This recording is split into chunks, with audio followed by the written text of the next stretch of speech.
What is up, Sheepdog Nation? Welcome to another episode of Sheepdog Nation with your host, me, Autumn Clifford. Today I'm coming from you live from inside of my car, so you're going to hear some noise, and I do apologize about that, but my wedding is 2 weeks out, and I've got a lot of shit to get done. So I've been traveling and doing a bunch of shit like crazy, but I was really inspired by a thought that I just had, and we need to have a conversation. And the conversation is, you can have the most and the best work ethic, okay, out of anyone on your department, anyone on your agency, out of anyone you know. But if your mind is not right, it doesn't fucking matter.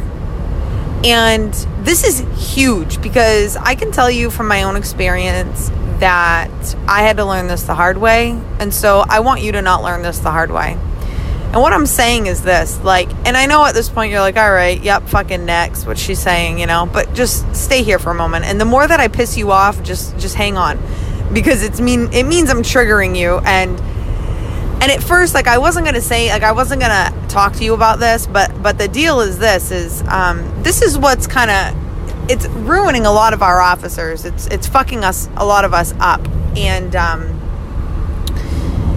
we can't be having that. So what I mean by that is this: work really hard. That's fine, by all means. Okay, you want to be the best cop, be the best cop.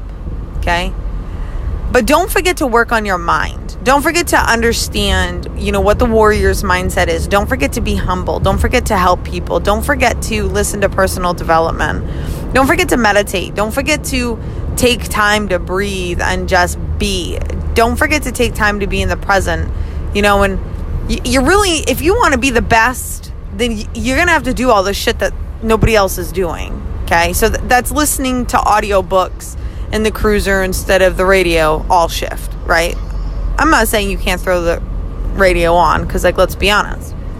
I was totally always the girl that fucking would roll up next to some gangsters who thought they were hood. And I would be bumping to some bullshit rap. And they wouldn't even know what to do because this cop is, crazy, right? Anyways, so I'm not saying, don't listen to music, right? But what I am saying is, let's be real. We spend at least 40 plus hours a week in our cruisers.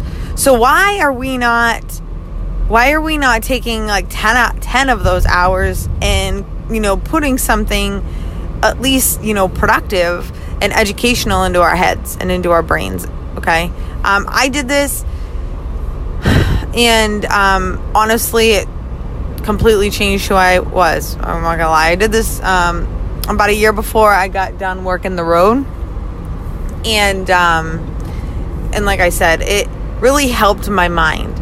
It's going to help you not be angry. It's going to help you not be bitter. It's going to help you to see things differently. You're going to change your perspective. And as a police officer, our perspectives get so skewed. They just do. We become very, everything sucks. Everything's negative.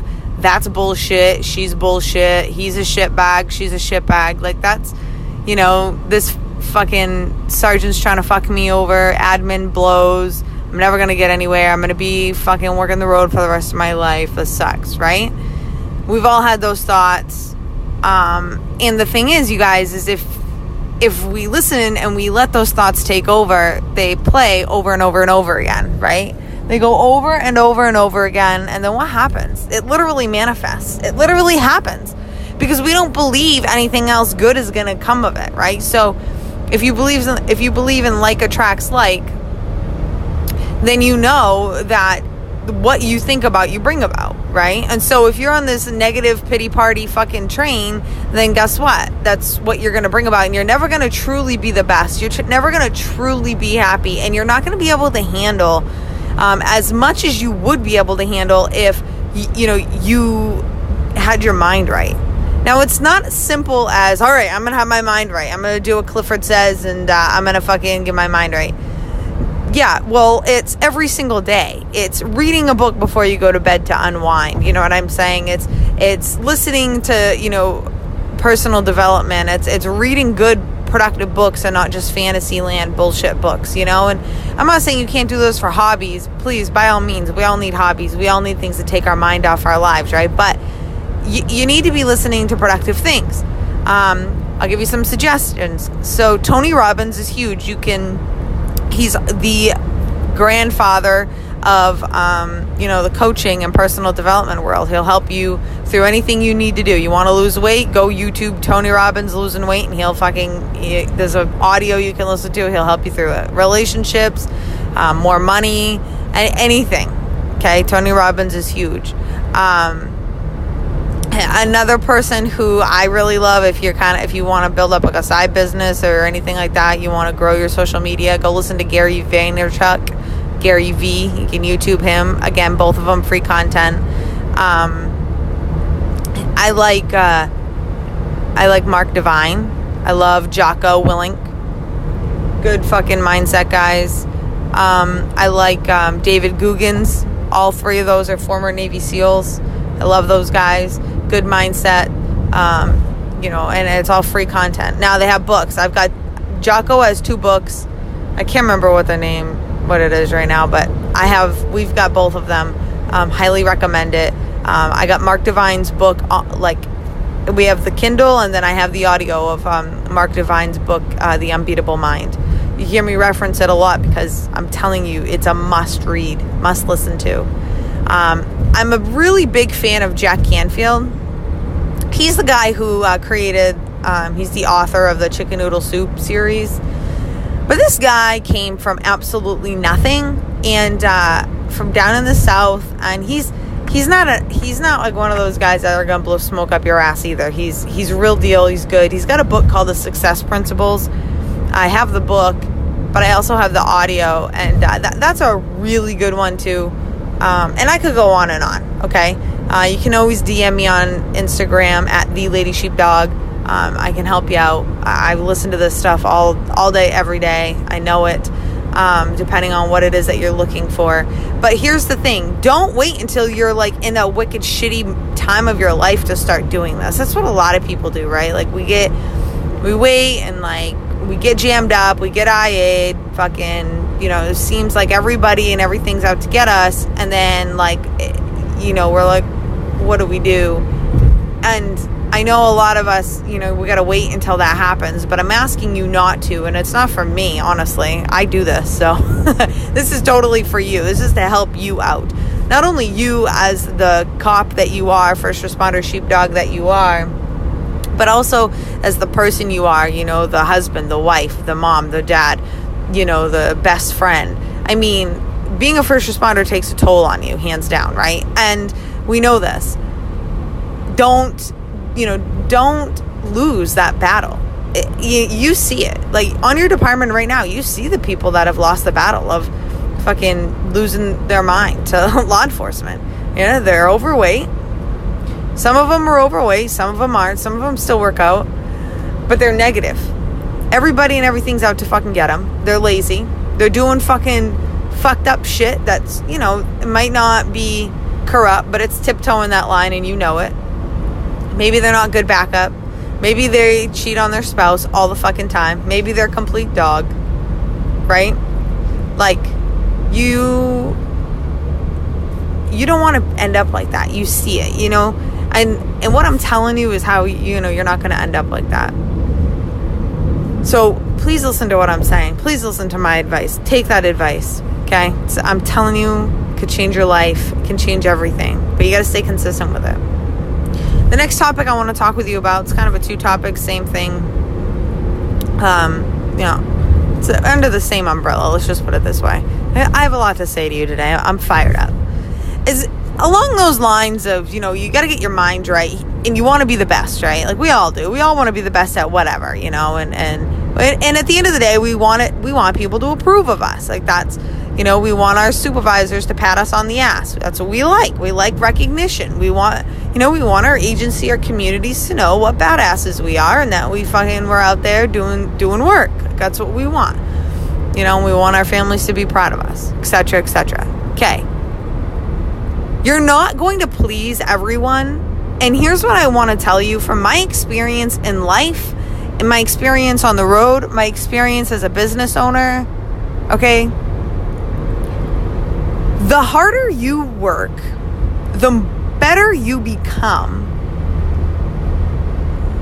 the more people don't like you. The more the people who are not like you don't like you. Does that make sense? Because let's put it this way. All right. I'm going to give you an example you can relate to. We all know it's like the rookie who comes out of the academy and is pumped, right? And is Superman or Superwoman. And he or she's stopping fucking every car and is jamming everyone up. And as a result, it's creating more work for the supervisor, more paperwork.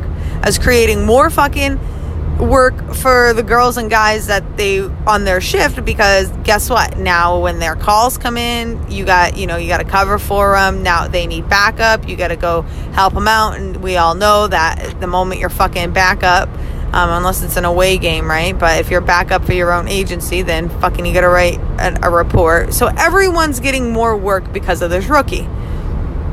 And so what happens is eventually they beat him down, and then they get the rookie to fucking calm down. The rookie calms down because then they fit in and nobody has a problem with him anymore. But everyone has had a problem with him because they were standing out. They were a star, right? And this is a pattern. This is a pattern not only on the job, it's a pattern in life. If you stand out and if you're a stud, man, and this is from male or female. I'm a girl, so don't be getting all butthurt over this. I'm just talking to you in lingo, you're going to understand it. If you are a stud at what you do and you are not surrounded by other studs, then these people are going to try to bring you down. And you got to know this. And nobody told me this. Well, here's what a former lieutenant of mine from the first agency I ever worked at, he sat me down. He is a former Baltimore, he was on Baltimore PD, Baltimore, Maryland. And he came up to fucking Maine to get away from all that shit. And he sat me down and he said, listen, I want to have a conversation with you. I was a complete rookie, green as they come. And he says, here's what typically happens. What typically happens is these new guys will come out of the academy and they'll be pumped. Exactly what I just explained to you, right? They're killing it. And he's like, they're going to kill it for the first 3 years. They're just going to kill it. And they're going to be fucking unstoppable. Then what's going to happen is what I just got done telling you. The old timers are going to get to them. The rods, retired on duty guys and girls, people who are burnt out, don't have a good mindset. The jobs fucked them over, the agencies fucked them over, they've been there 10 years, they got another 15 to retire, and they're not going anywhere, right? They're tired of working the road, but that's all they're ever going to do. So they're pissed off, and they break this guy or girl down. And he said, and that during the 3 to 5 year mark, that really is going to make or break your career. He goes, the real successful guys and girls, they don't let that shit stop them. And after year 5, they're still the stud. They're still fucking doing work. And he goes, you want to be that person. He goes, and he told me, he's like, it's not going to be easy to be that person. People are going to break you down. People don't want you to be that person. But you need to be that person. You need to do what it takes to, remain positive, remain optimistic, to remain healthy, as a police officer. Because we see a lot of shit that's unhealthy, right? Very frequently. We go through things. We have to fight for our lives. That shit, it fucks with you. It's not normal. So, he explained that to me, and I want to share that with you because it does go into your mindset. Huge, right? But it's also, I'm telling you, you might be going through a time right now where you just think everyone's out to fuck you over. Nobody likes you, and shit's hard. Everybody's I'll give you an example. My PD, where I used to work, I was out. I had the highest numbers on my shift. Every shift I ever went to, I worked mids and I worked evenings. Day shift, you can't even, those are all retired guys, so it didn't fucking matter. But my numbers smoked everybody on my shift the whole time I worked there. And so my sergeant loved having me on because I carried the shift. He never got shit from the white coats, the white shirts. White coats? What the fuck on them? White shirts, admin. He never got shit from them because I kept our numbers high, always. But because I kept our numbers high, and because I had an opinion about things, no one liked me. No one wanted to hang out with me. My whole shift would be getting fucking chow back at the PD. Nobody would tell me. Nobody would invite me. And I'd be on my own. And I'd probably be out there doing work. And, after a while, that wears on you. When your whole shift, or when everyone around you is going out and they're doing all these fun things and they're getting together, drinking beers, and no one's calling you to go do that, you really start questioning yourself. And at that point, my friend, you've got two fucking choices. You're going to realize that the people that don't want to hang out with you are nothing like you. And if they're going to get someplace, it's for political reasons, not because of their work ethic. That's a true reality you're going to have to face, and it's a hard one. Because you can't, even though you can outwork, you can outwork probably everyone on your shift, but that doesn't mean you can political talk or I don't even know. I can't even think of a word, but you're not going to be able to outdo them in politics. Some fucking people, they're just connected. Their parents are in law enforcement, families in law enforcement. They know how to walk the walk and talk the talk, and that's just who they are. No problem. It's just how it is. And you got to know that. That's the thing, and nobody tells you this shit in the academy. Well, at least nobody told me. Everyone was like, get out there and fucking work your ass off. But nobody prepared me for the people that were going to schmooze their way up to the top and that worked. They didn't get out there and work their ass off. They just fucking, they were in someone's office all fucking hours of the night. And they did what they needed to do to fucking get them where they got to go. To loop it back around, if I didn't have my mind right, I would have been a very miserable person. Now, I'm not saying I didn't have bad days. I'm just saying that shit didn't get to me. And I'm not saying that shit's not going to get to you. It's going to. But you've got to realize that you're either one of them and go fit in, or you're not. And prepare to stand out. And there's issues that come with both of them. Neither one is easier than the other. Okay? Especially if you could be a stud and you're settling. You're not going to be happy. You just won't be. But if you are that stud that's going to stand out, you got to be prepared, and for people not to like you. And so here's what I'll tell you what to do. Go find yourself people from other agencies and other walks of life who are just like you. My fiance has a friend. My fiance, he's good. If you guys, I don't know if some of you listening might know him personally. He's pretty good. He's one of the hardest working people I've ever met in my entire life. I know because he recruits me all the time to help train, right? And so we're always doing stuff and always working out. And he's one of the most dedicated, hardest working people I know. And I'm not just saying it. You can ask anyone who knows him. Him and I say our dog because it is Adam's canine, but the dog is like my kid. So, I'm just a dog person, so you're just gonna have to understand. Anyways, him and Ebo, that's his canine, Belgian Malinois, is fucking crazy. The first year they were out on the road, first or second year, they got canine team of the year, the entire Maine State Police, and that's impressive. And he has a lot of friends in where he works, but he found a friend he found literally his twin at a different agency, a different SP. And it's awesome. It's awesome to see these two work together. It's awesome to see these two talk together. They're very, they're just alike. But here's the best part. They're not competing. If they were to work together, they'd be competing. I'm sure they'd still like each other, but then they'd still want to friggin' knock each other out. Both type A's. They're both studs, complete studs at what they do. They work really fucking hard. But they're not competing against each other, you guys. And so it's great. This friendship is fantastic. And I have to tell you, it really inspired the hell out of me, because I'm like, this is what people need to know. More people need this. Why are people not doing this? You know what I'm saying? Why are more people instead of looking at all the people that you work with, because at the end of the day, you're going to be competing, whether it's for, a promotion, a slot on the SWAT team, slot on the K9 team, a slot on the fucking drug team, whatever, undercovers, detectives, you name it, you're gonna be fucking competing, okay? Like, it's just what it is. And so there's always a little bit of that, friction, animosity, whatever you want to call it. But when you fucking find somebody who's not even on your agency, who gets you, can relate to you, you guys do the same shit, that's beautiful. It's a beautiful thing. And I really encourage every single one of you to start thinking outside the box and looking for something like some sort of friendship like this, because it really, it's a good thing. It's a good thing.